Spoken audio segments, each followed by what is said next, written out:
Oh my goodness. No, I think what it is, Felicia, it's that I need to understand what I'm doing. And I am, although I enjoy philosophy, I'm quite, in a way, quite A-type. So I also like order and structure, and I like to know where I'm going. So I think, yeah, I think that's how I approach my lecturing as well, is that if I don't know where I'm going, then I definitely cannot expect my students to know where we're going. So as long as I know where I'm going, then yeah, yeah. Anyway, and I think this module really does lend itself to needing a bit more structure, and so yeah, I'll probably overstructure it. I must say, I think if some of my previous lecturers were to some of the previous lecturers for this module were to listen to some of my classes, I think they would be horrified at how I have given it a lot of structure. But that's just me. So I'm glad it's useful. I do appreciate that, and that helps me to know that at least it is helpful. It's not just helpful for me. So thank you, Felicia, Naval, and Zach, everyone. I do appreciate those positive support comments. That does mean a lot to me. So thank you. I do enjoy the module, and yeah, my aim is really for everyone. Look, philosophy is not everyone's cup of tea. It's probably not even most people's glass of wine either. But yeah, it's it is what it is. It's a module that has to be passed. So try and kind of make the best of it. But anyway, absolute pleasure. I have thoroughly enjoyed the semester. I'm not too sure if you would know. You guys were not on the call. Zach, yes, you can talk. Sorry, hi everyone. I just want to make mention, Dr. Shani, that we definitely are accustomed, and I'm speaking for everyone here, to the style and the way you do things, from structuring it out when it comes to the assignments, and even when you send us our weekly to-do lists. It just makes our lives so much easier. And I know for a fact that I've made mention of that on the SET surveys as one of the compliments for this module. So we really appreciate it. Ah, Zach, see, now if I had my camera on, I would be blushing. Thank you so much. I do appreciate that. I really do. I enjoy the space. I enjoy online lecturing, and I enjoy. I mean, we've had our very quiet sessions, but we've also had some sessions. I think I would have liked to have heard more of your voices. I must be honest. So, and I think that is on me. I think that when there's a session and there's only a few of us, it's nice because then I do get to hear you and I hear your voice and I kind of get a bit of idea of what kind of person you are. But when there's a bigger group, yeah, I just kind of always get the impression that you guys are tired and you don't. But maybe I should have forced it a bit more. So that's on me. Um, that's actually very funny and involved. But thank you, Pumlani, everyone, Roxanne, everyone. I do appreciate your positive comments. I really do. I take them to heart. I take them seriously, and as part of good lecturing, I reflect and I take the good out, and to work with the bad. And I think one of my bads this semester was not getting to know you all better. So that is something that I need to take with me into the next round. But for those of you who didn't hear, I don't think I recorded last week because we just had a discussion with the 2 or 3 people online. But for our final session on the 3rd of June, I'm not too sure if you will be around. You might be very busy with your assignment. But yeah, I was thinking we can then put our cameras on and at least get to see what everybody looks like at our last session, which is very bad, very, very bad.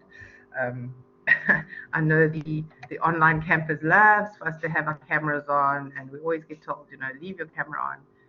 But I also know that for some people at the end of the day and Wi-Fi, data, anyway. So let's not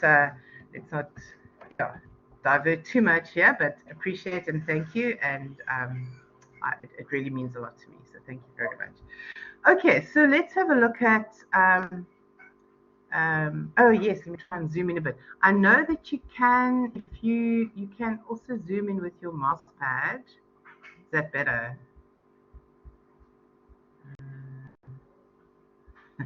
The volume needs your glasses, your magnifying glasses. Okay, can everybody at least see criteria 1? Yeah, you can. If you on your touchpad, you can just you put your 2 fingers in the middle of the touchpad and you move them out to opposite corners. You can actually zoom in as well. You got it. Okay, great. Okay, great. Okay, so with this last assignment, as I said, for me, out of the 3, this is the easiest one because you're really just focusing on Plato and your own philosophy. So with the allegory of the cave, I'm not too sure if you've all had a chance to kind of watch any of the YouTubes or read up about it. Is there anybody who has no idea what the allegory of the cave is about?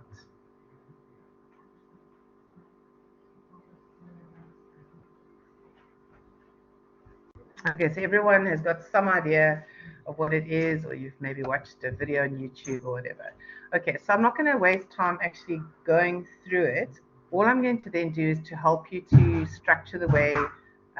Yeah, that's the best. The YouTube videos are the best. And there's so many, and there's so many different interpretations. And this is what makes this question actually easy to do but difficult to mark because there's so many interpretations and versions and then you put your own perspective and your own experiences onto it that you can't actually go wrong is the point I want to make. So with the first question for 40 marks, what I've done is it's not really divided up exactly like it is on the rubric, but I've taken out the sections for the mark the way that makes logic sense to me, and I'm quite open to a different logical interpretation.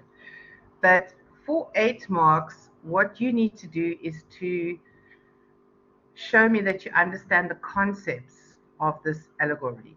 So there's certain elements or certain um, concepts, I suppose, philosophical concepts that this allegory refers to, and I've given you some examples.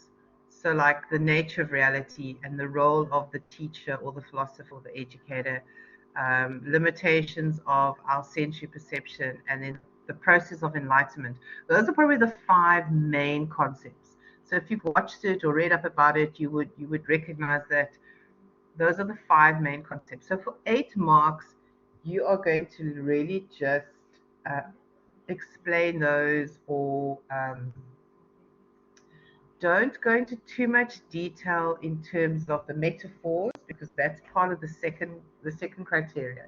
So all you're going to do is you're going to take those 4 or 5, obviously can't count tonight, four, 4 concepts, and you're just going to unpack them enough for 2 marks each.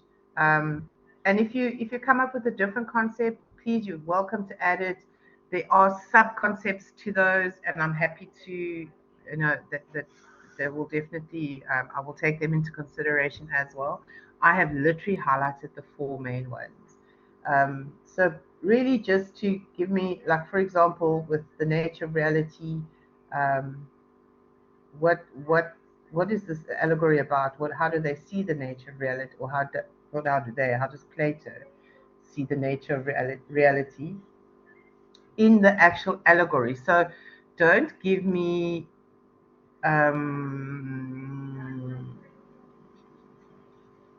must this be in general context or aligned to our file field? Sorry, Zach. I was trying to think what file you're talking about. No, this for these 8 marks is completely general. Okay, so look at the allegory, read up about it, watch some YouTube, and then just explain or illustrate or yeah, just explain to me those 4 concepts in this allegory. Um, what is the nature of reality? What is it in this allegory? What is the role of the philosopher? What are the limitations of sensory perception, and what is the process of enlightenment? So Not complicated. You just have to watch one of the videos, and you really will, or read anything article about it, and you'll pick up. So that's just the basic. Just no depth. Please don't go crazy for those 8 marks. It's literally 2 marks per concept. Um, so you're going to look at the distinction between the world of appearances and the true reality, which is, the shadow. The world of appearances, the shadows, and what is the role of the philosopher or the educator in our, as we would look at it or analyze it. But just what is it? What is this allegory? You're almost going to describe it as if you're explaining it to someone who's never heard about it. Okay, that's for 8 marks. Then obviously 2 marks are for references, so that's not too complicated. Then the second criteria is for 10 marks, and here you're going to start analyzing and evaluating the metaphors. So I have given you some examples. There are a lot more. You only need to choose five images, and then you're going to analyze and evaluate them, 2 marks each. So the cave is obviously the biggest one, the sun, the chain, the shadow, the philosopher, the actual enlightenment, the forms on the wall, when the escaped prisoner comes back, what is the metaphor there? What does that refer to? I know some of the versions will actually tell you that when the escaped prisoner gets out, he sees his reflection in a pond, and then he sees, that's kind of similar to what he saw in the cave, but then he sees, like a real tree or a real whatever. So you can go crazy there. You can select any 5 metaphors of this allegory. And as I said, there are far more than 5. And then just evaluate them, analyze them, or tell me how does this work? What is the sun? What does it mean in for us? Not in the cave, not in the actual story, in the allegory, but what does it mean for us? How do we interpret it? How do we analyze it? What does it symbolize? That's the word, sorry, symbolize. What do those images symbolize for us? I hope that makes sense. And then the third criteria, you're now going to look at the impact that these metaphors have on education. And here you can look at your own field. So you can, I can't remember now, let me look at the rubric. I can't remember if it actually specifies that you need to use your own, within your own discipline. It's not a major crisis if you don't. Assertion relevant, clear and well supported detail. No. Concepts are clearly integrated. No, I don't actually think you need to bring your field or your discipline into question 1 at all. So I'm not 100% sure. No. So for this question, you just do education in general. So the impact of these metaphors on education, you're going to choose 4 of the concepts. So you've explained 5. Of those 5, you're going to choose 4, or you can choose different 4. So you can either use the images above, or there's also the metaphor of the line, which you would, if you, depends on what you've been watching and what you've been reading about it, but there's the metaphor of the line. You can also Google it, you'll get lots of information on it. And also the whole concept of shackles of the mind, especially with relation to South African education. So basically, any of the 5 images, any of the metaphors, any of the images, the line, the shackles of the mind, anything, you're now going to explain the impact of those metaphors on education. And here you would have to specify South African education, if that makes sense. So you don't need to be specific within your own field or your own discipline, but you need to relate it to South African education. Some of them are quite easy and obvious, and yeah, it doesn't take too much brain power to figure them out.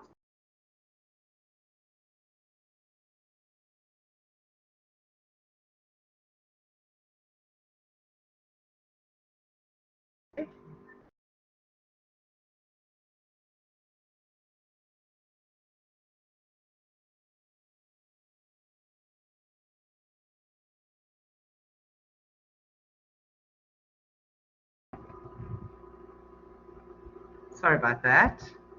I'm not too sure. Sometimes my connection just goes crazy. Okay, so so that's 8 marks. Again, you don't have to write pages and pages.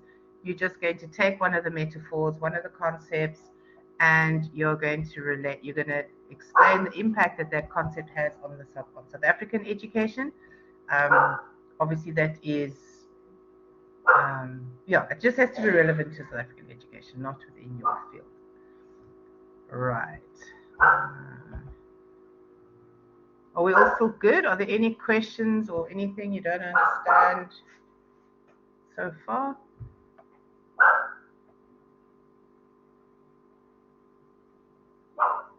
Okay, so then with those 8 marks, you're combining criteria 4, which is you're going to be giving examples.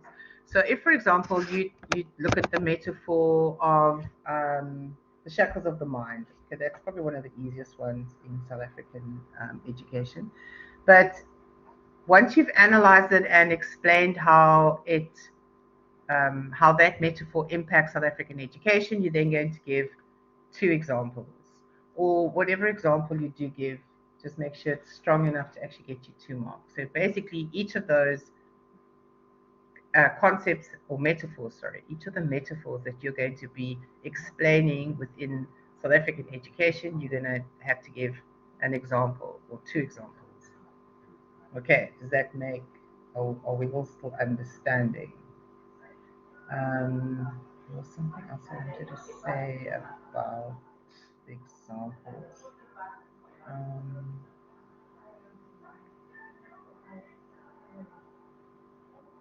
No, I think Lisa Mello, sorry, let me just get to the chat box here again. Criteria 3, should we focus on education as a whole, basic and higher, or just higher? No, just higher education. Good question. Sorry, I should have said that. Yeah, please, just higher education. If you are not in higher education, I will accept basic or primary or high school education. It's fine. Just maybe look, the issues we have are pretty similar. I think obviously higher education we have a whole lot more or more variety, more lot more issues, but maybe yeah. Look, you can't give examples if you haven't actually experienced it, so I'm not going to expect you to thumbs up things. I'd rather you speak from experience. Um, so if you're not in tertiary education, then school education is absolutely fine. Naval says, can we explain the metaphor in relation to South African higher education, then provide the example immediately? Oh, yes, that would be preferably better for me from a marking point of view. So if you can combine criteria 3 and 4, so in other words, take one of the concepts, explain the impact that one of the metaphors, I'm going to stop using the concept. Take one of the metaphors, explain the impact of that on South African education, and then give me an example, and then unpack the next one. That'll definitely help with the marking.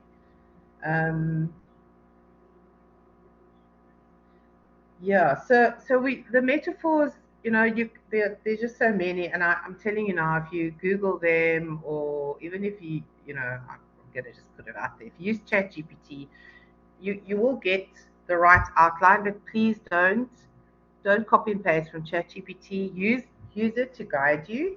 Use it to give you the outline or the different ideas, but then please discuss it in your own words, or in with the way you would explain it to someone. That's all I'm going to ask of you. I mean, we all use ChatGPT, and we just need to use it wisely and responsibly. So I mean, I can tell you now, if you type this allegory into ChatGPT and you ask it to give you the metaphors, it's going to give you a page of metaphors. But don't just take that and paste it into your assignment. Please take it, unpack it, reword it, explain it in your words, explain it. Obviously, it's not going to give you anything with relation to South African education. Well, I don't know, it might if you asked it to, I suppose it would.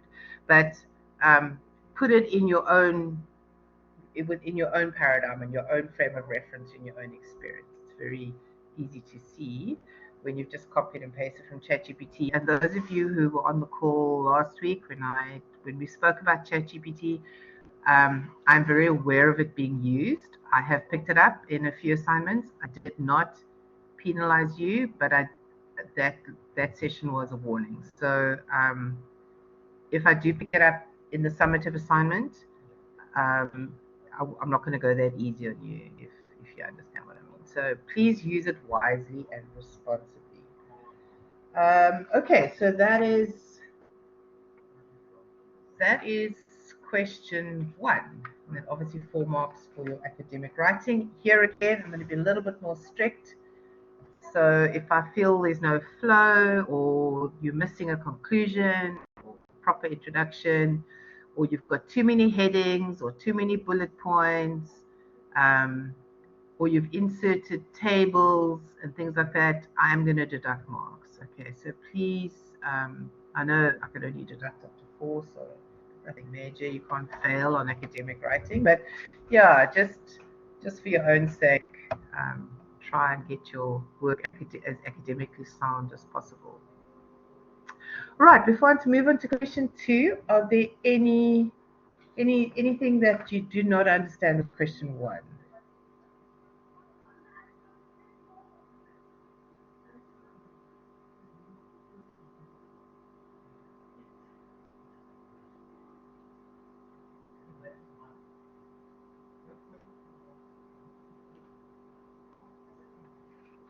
No, are we good?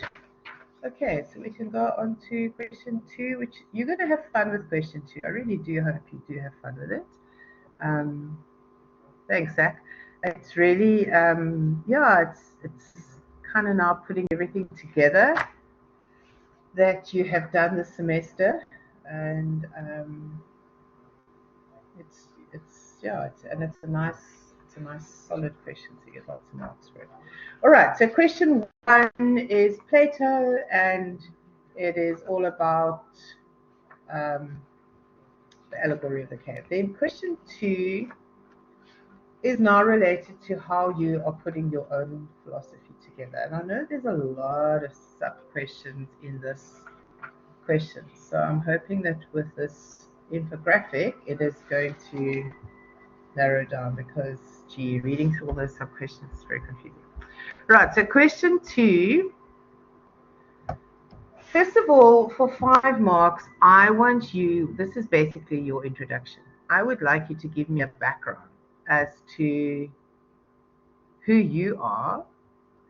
Or put it this way, how did you get to be where you are from where you came from? In other words, everyone has a story as to how they got involved with education. And for me, that is, I think, pretty much where your philosophy starts. Because, I mean, some people would say they got involved because they had such terrible teachers at school, and they felt, they needed to help people to help learners understand what is going on. Other people, just feel compelled to be helpers or assistants or facilitators, whatever it is, whatever your background story is that relates to how you got to where you are today with regards to your teaching philosophy. Why do you teach this way? Why do you do certain things? How do why are you that kind of lecturer or that kind of teacher? So just 5 marks. You do not have to go and give me your entire pedigree and where you were born and how many brothers and sisters you have and cats and dogs, and although that's really interesting information, and I enjoy reading that. But just for 5 marks, just give me a general introduction. This is where I come from. This is my little bit of my life story. This is why I do what I do. Sorry, I need to cough into the mic. Okay, then for 5 marks, you're gonna have to. Okay, so all right, let's not look at the 3 philosophies just yet. For part of those 5 marks is your title of your philosophy. So be creative with it. Go and really think about it. Use a metaphor if you want to. You can be the builder or the trailblazer or the gardener or the the carer, whatever metaphor you want to use, but come up with a nice title for your philosophy. Then again, I'm just going to leave those three philosophies out for now because that kind of comes in with the next question. But the third 5 marks is, what is the purpose of education for you? You're allowed to substantiate or motivate your answer with sources, but I really want to know what it is for you. Um, how do you see what do you see as the purpose of education? So that's basically the first 15 marks. It's a little bit about you. Um, what do you call your philosophy? What is your title of your philosophy? And then a little bit about what is. Sorry, I've got a frog in my throat the whole day. Sorry, I'll put my mic off quick.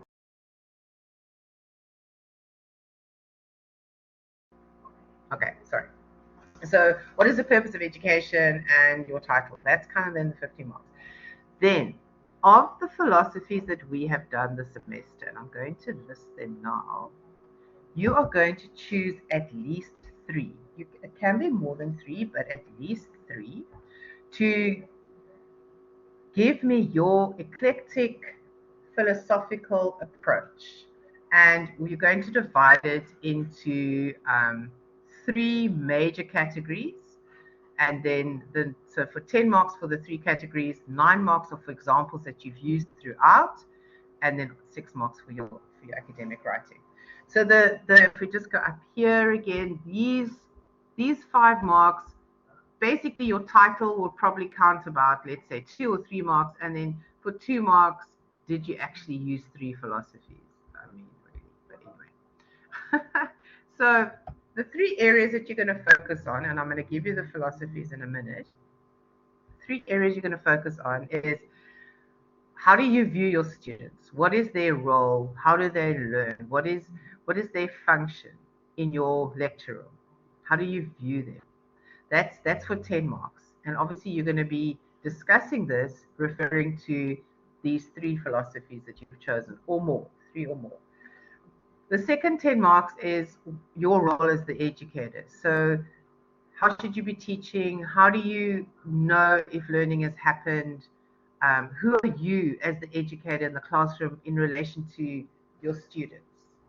So that's the other 10 marks. Then the third 10 marks is, what counts as knowledge for you?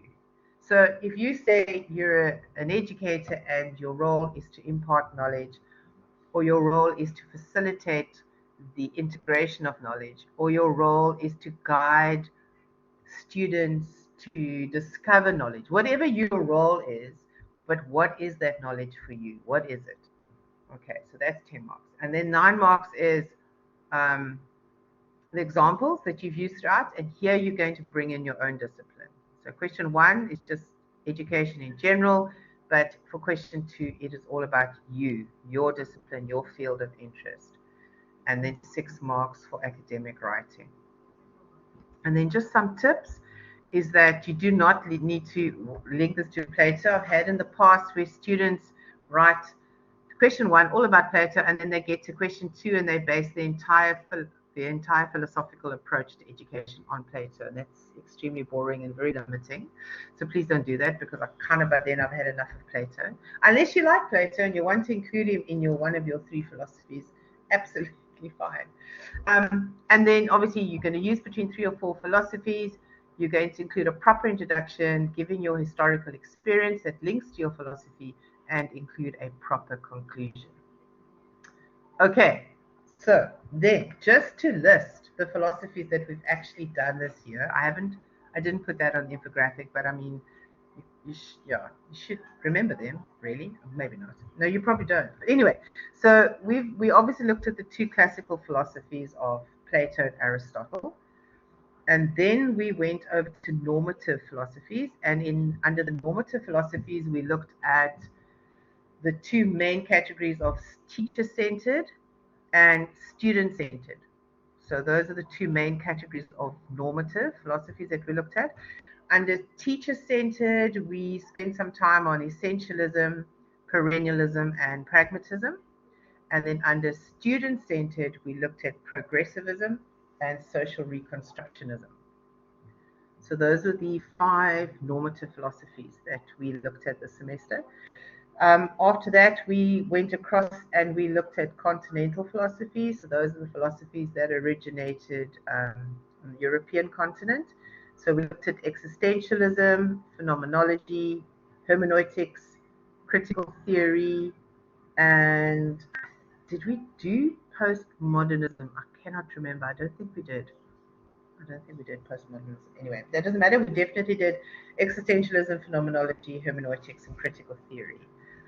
And then we moved over to other world philosophies. We didn't look at too many others. We only looked at African philosophy. So world philosophies are those that originated outside of the dominant Western European philosophies, but we only looked at African philosophy. So those are the philosophies that we've done. Obviously, if there's another one that you've come across in this semester in your readings or whatever, and you feel drawn to that, please by all means use it. You do not have to stick to the ones that we have done. And if you want to use more than 3 or 4, that is also your prerogative. This cannot be less than 3. And you're basically then going to be basing your philosophy on sort of like an eclectic combination of these philosophies. So this is a really nice question, and it's if you fail this question, then you're really just, I think, just being lazy because it's really not that complicated. So okay, that is your summative assignment infographic. Are there any questions or comments? Any concerns do you want to raise? Naval, can we stick to only normative? Yes. Oh, yes, good question. No, I don't expect you to move across between classical, normative, and continental. Normative, you can stay within one sort of like paradigm is absolutely fine, or one category is not really a paradigm, but yeah, absolutely fine. 100% okay with me. Any other questions?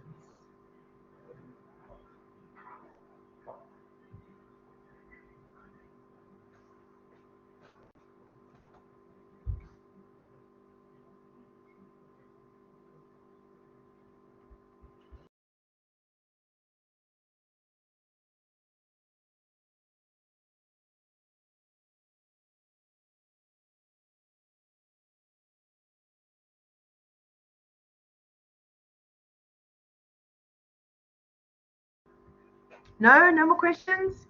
Are you guys a bit shell shocked, or are you okay? Are you feeling you can do this?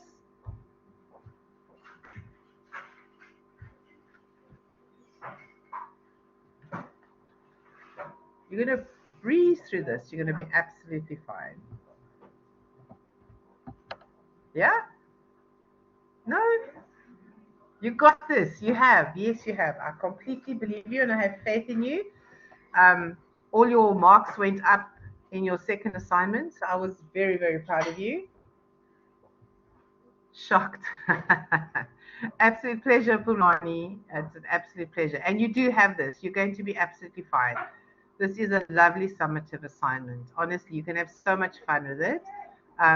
You can make it as simple or as complex as what you want to. Yeah, and please do not copy and paste from ChatGPT. Yeah. As I say, use it and use it to help you to get your outline or your thoughts or your concepts. But then, yeah, you've got enough brain power. You don't need AI.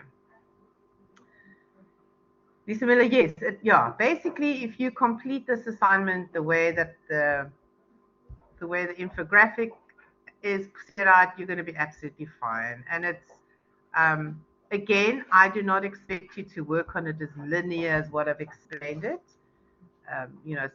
Not everybody works linear like this. Some people, combine and kind of like put things all over the show, but that's okay. But this is what I'm going to look for when I'm marking. So, and again, please don't feel you need to write pages and pages and pages. If you've said what you wanted to say and you feel it's worth the marks, then that's all you need to say. Yes, I have recorded Jabalile, so don't worry. And you're very welcome to contact me. It is due 6th of June. Let me just make 100% sure. Yeah, 6th of June, midnight. So thanks, Zach. But please feel free to email me or anything if you've got a question. Next week, Monday the 3rd, I do not expect you to be online. But if you are, I mean, put it this way, I will be online. So I will be able to answer any questions if you have any. Bronwyn, when will this recording be uploaded? What I normally do straight after the session, it takes a while for the recording to be packaged. I don't know what they call it, and then I will upload it tonight still onto VC Learn. Okay, so it'll definitely be up tonight, probably in the next hour or so. It takes a while for the I don't know for it to download or something. I don't know. Oh no, I always have to wait a while, but I will upload it tonight. Any other questions? Are you feeling confident? You think you can do this one?